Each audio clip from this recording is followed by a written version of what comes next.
Dissesse o seu nome completo para ficar registrado na nossa ata, e o senhor se disponibiliza de 10 minutos para fazer o seu esclarecimento. Perfeito. Meu nome é Luiz Eduardo Takehara. Que só isso que o senhor precisa, né? Isso. Boa noite, senhor presidente. Boa noite, senhores vereadores. Boa noite. Boa noite. Muito boa noite, cidadãos presentes. Apesar de tardia, agradeço, senhor presidente, a oportunidade de apresentar-lhes um pouco daquilo que estimulou a inédita e curiosa união de pessoas muito distintas entre si. Nosso grupo, apesar de totalmente heterogêneo no que diz respeito à idade, raça, classe social, religião e especialmente preferências político-partidárias, compartilha de senso de cidadania como força maior de sua unidade. E mais ainda, reconhece como catalisador de tão incrível façanha o anseio pelo cumprimento do que determina nossa Carta Máxima, a Constituição Federal. Mais precisamente, a aprovação do Plano Diretor de Santa Rita do Sapucaí.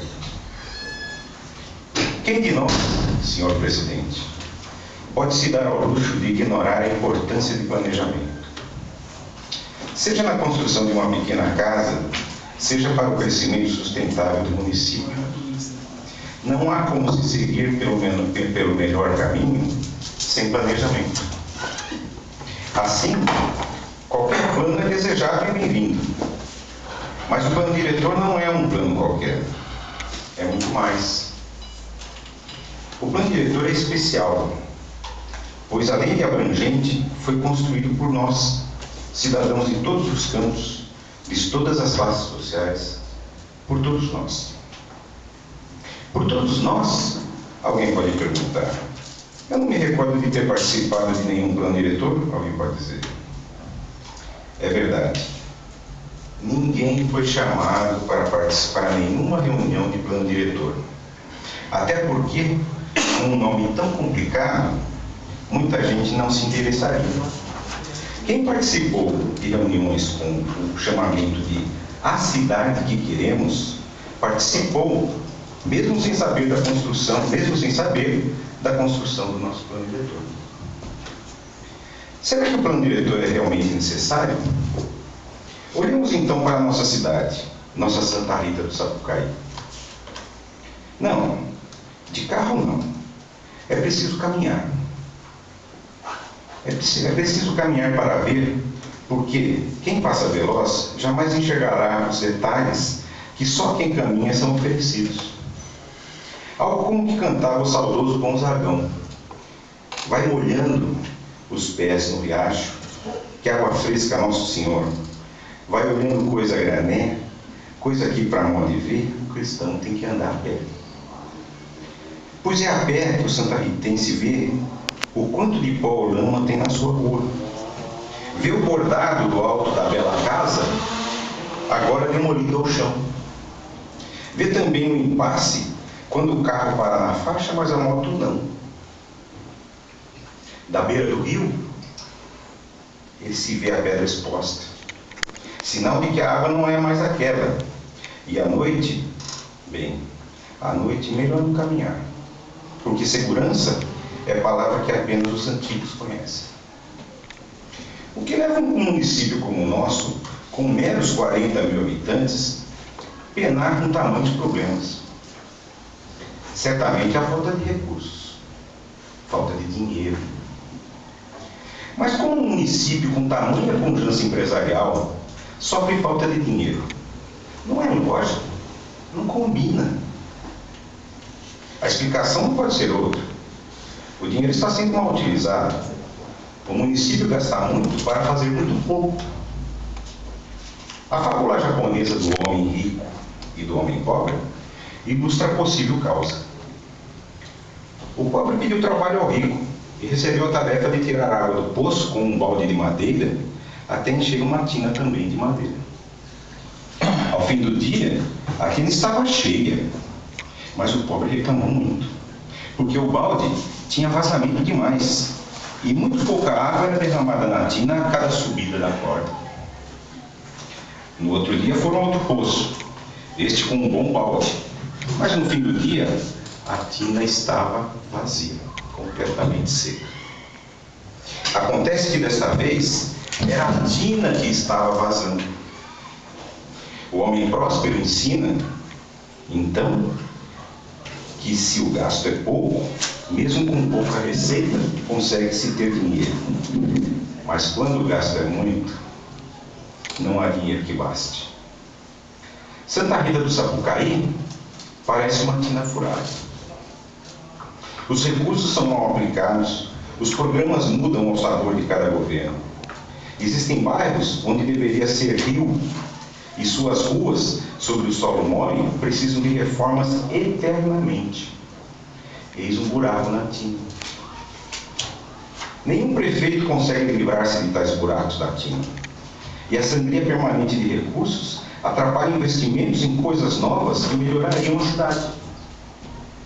O plano diretor não consegue tapar todos os furos, senhor presidente, mas certamente dificulta a abertura de outros. À medida que diz onde pode e onde não pode ter um novo loteamento, ou quando estabelece políticas que não se interrompem com a mudança de governo. Direciona o dinheiro a quem mais precisa, melhorando e ajudando os bairros mais carentes, com prioridade sobre os demais. Além do mais, o plano diretor prevê o devido respeito à nossa história, à nossa cultura e especialmente à nossa natureza, tão agredida ao longo de décadas e décadas. Quem de nós, senhor presidente, não estranhou porque a Avenida do Inatel foi feita tão larga, se não tem nenhuma saída igualmente larga? Para nenhum lugar. E o que dizer daquela estranha rua, ou seria avenida, que sai aqui ao lado nosso, ligando, ou melhor, tentando ligar a subida do cemitério com a João de Camargo? Esse é o exemplo claro de falta de planejamento. Seja lá o que aconteceu, não deveria ter acontecido. E todos sabemos que para corrigir não há dinheiro que baste. Ruas e avenidas fora do lugar ou de tamanho são fáceis de perceber. Mas o que dizer quanto à educação, à saúde, à nossa história? Como reerguer os casarões da praça que viraram cachoeira de gosto tão questionável? Não devemos nos iludir, senhor presidente. O que o plano diretor aqui rejeitado mudaria.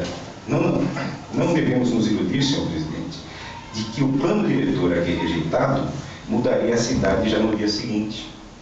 Não. Ele depende de inúmeras outras leis e regulamentações, mas elas devem ser programadas e criadas nos prazos definidos por ele. E isso é muito importante. Por fim, senhor presidente, e ilíssimos vereadores, vale lembrar que estamos dentre os 38 últimos municípios do Estado para cumprir o seu plano diretor. Todos os demais obrigados por lei já fizeram seu dever de casa. Uma cidade que nem faz o seu dever de casa não é bem vista pelos grandes empreendimentos. E talvez seja por isso que estamos perdendo aos montes tais empreendimentos para os nossos vizinhos. Pergunto então, senhor presidente, será que essa casa tem consciência de que, com a rejeição semana passada, lançou nossa cidade para a lanterna do trem, para o último e vergonhoso vagão dos que ignoram seu dever? Nós temos. Diante de tamanha frustração, nosso sentimento é agora confuso. Quisera sentíssemos raiva, mas não, é muito pior. Nosso sentimento é de tristeza e desesperança. Desesperança por uma cidade mais justa. Uma cidade que não atenda apenas aos interesses de alguns, mas sim aos de todos, priorizando os mais necessitados, priorizando nossa moribunda natureza. Ao menos em tese, senhor presidente, a mesquinhez mais uma vez subjugou a generosidade. Desesperança, senhor presidente. Eis a palavra. Muito obrigado.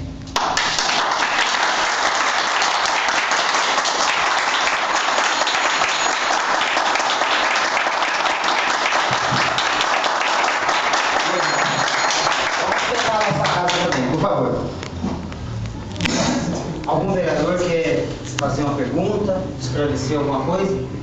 Senhor presidente, eu gostaria de falar. Pois não. Eu já expus meu ponto de vista em relação ao plano, à rejeição do plano. Não vou, para usar uma expressão popular, não vou ficar levantando tudo ideia da qual eu acho que não é essa a questão, mas eu queria dizer ao Eduardo e a todos os cidadãos o seguinte: a Câmara tomou uma decisão, que eu pessoalmente não concordo nesse respeito, como já disse, mas isso não encerra o assunto, e eu espero que os cidadãos continuem atuando e se mobilizando para que Santa Rita tenha o quanto antes um plano diretor.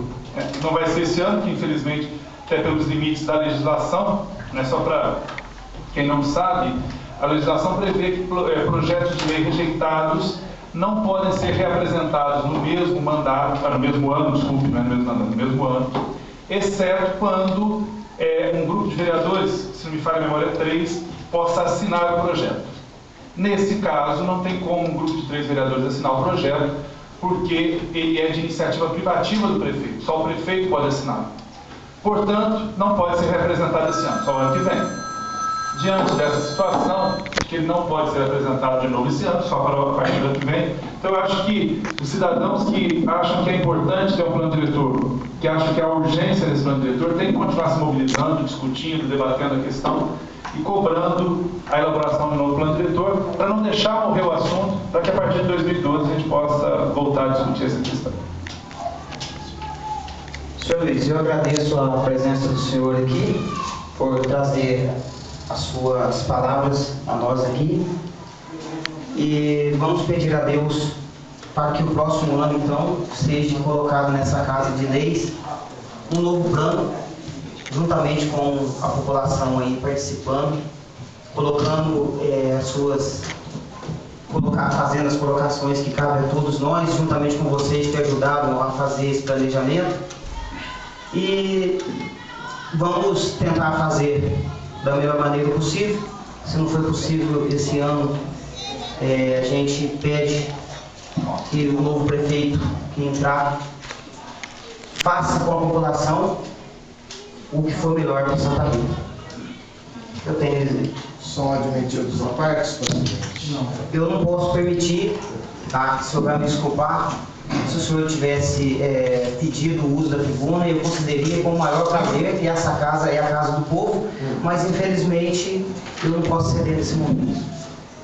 Eu declaro encerrada a nossa reunião e a próxima reunião será no dia 10 de abril.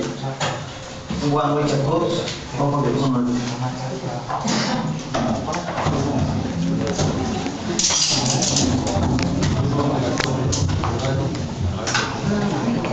Quer falar alguma coisa?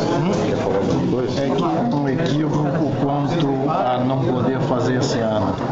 É uma interpretação bastante válida, mas há quem entenda ao contrário. Então acho que a esperança ainda não está toda perdida e o defunto não está enterrado ainda. E quem viver, verá, como já dizia. Quem viver, verá. Nostradamus?